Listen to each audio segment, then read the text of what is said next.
ওই দুষ্ট কংস তিনি দৈবকীর বসুদেবের সন্তান হত্যা করে দিয়েছে। মা, একটি সন্তান নয় বাবা, এক এক করে ৬টি সন্তান।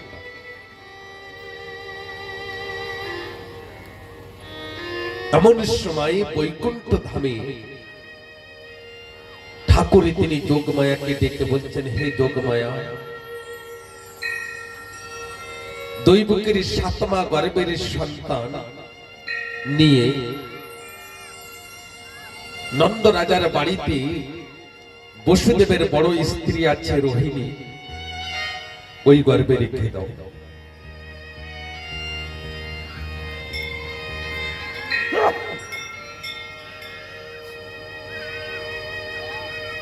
আরে যোগমায়া তিনি কি করলেন? রোহিণীর গর্ভে দিয়ে ৭মা সন্তানে রেখে দিয়েছে। আর এদিকে মথুরাবাসী সকলে জানতে পারলেন যে ওই দৈবকীর ৭মা গর্ভের সন্তান নষ্ট হয়ে গিয়েছে। ৮মা গর্ভের সন্তানে যে সময় এসেছে, রোহিণীর ওই দৈবকীর জ্যোতি বেড়েছে, পায়রাদার বাড়িয়ে দিয়েছে। আর সেই দিন মাস কোন মাস ছিল? আমা কৃষ্ণ যে মাসে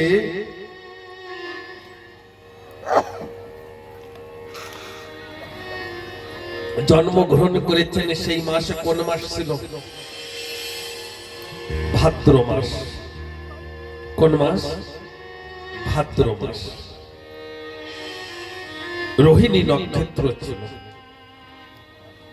অষ্টম তিথি আর অষ্টম গর্ভে।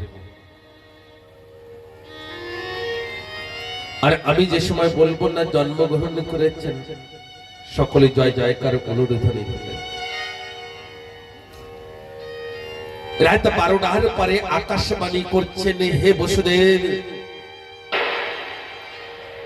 আমি যে সময় জন্মগ্রহণ করব, আমাকে নিয়ে ওই তুমি নন্দ রাজার বাড়িতে নন্দ রানীর থেকে একটি কন্যা সন্তানে জন্মগ্রহণ করেছেন, ওনাকে নিয়ে এখানে আসবে, আমাকে ওখানে রেখে আসবে। আরে যোগমায়াকে বললেন, তুমি যাও, ওই মা যশোদার গর্ভের থেকে তুমি ভূমিষ্ঠ হবে।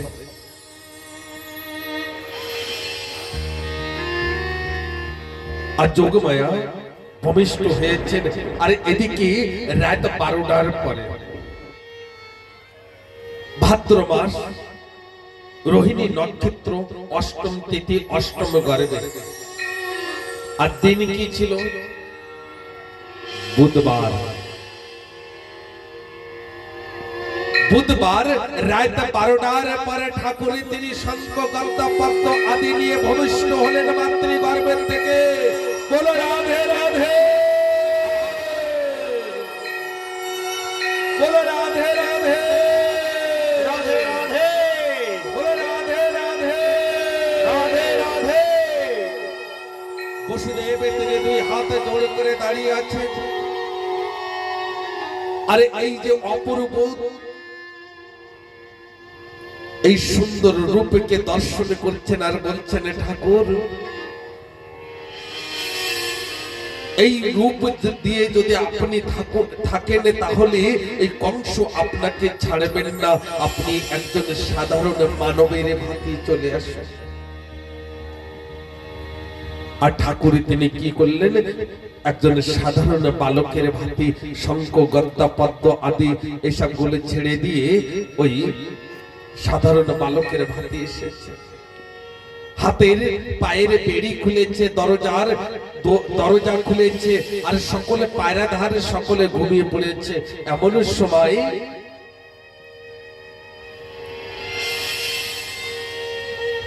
বসুদেব তিনি ওই বাইরে এসে দেখছেন একটি ঝুড়ি, আর ঝুড়িকে নিয়ে ভিতরে গিয়ে ওই ঝুড়ির পরে কৃষ্ণকে রেখে আজকের মস্তকে ধারণ করেছেন। যে রাতের বেলায় কৃষ্ণ জন্মগ্রহণ করেছিলেন সেই রাতের বেলায় সরোবরে ফুল ফুটেছে, কমল ফুল। গাছের ডালে পাখিগুলি সুমধুর বলে হরে কৃষ্ণ নাম জপ করছে।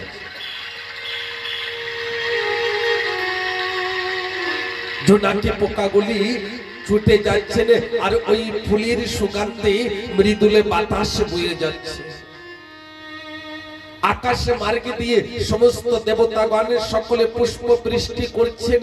আর এদিকে শেষ নাগ তিনি ওই বসুদেবের পিছনে ওই ঠাকুরের ছাতির কাছে করছেন, মানে বৃষ্টি যেন ঠাকুরের অঙ্গে না স্পর্শ হয়। আর বসুদেব নিয়ে যাচ্ছেন, কৃষ্ণকে নিয়ে আসেন।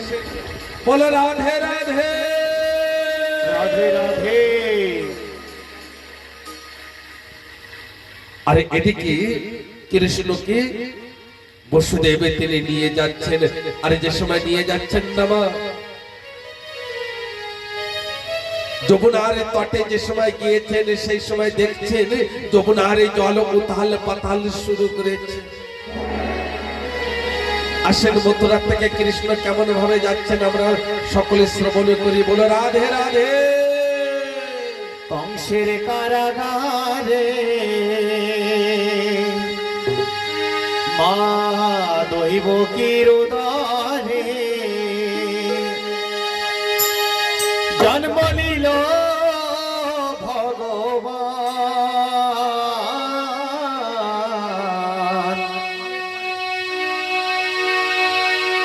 হরে কৃষ্ণ হরে রাম রাম।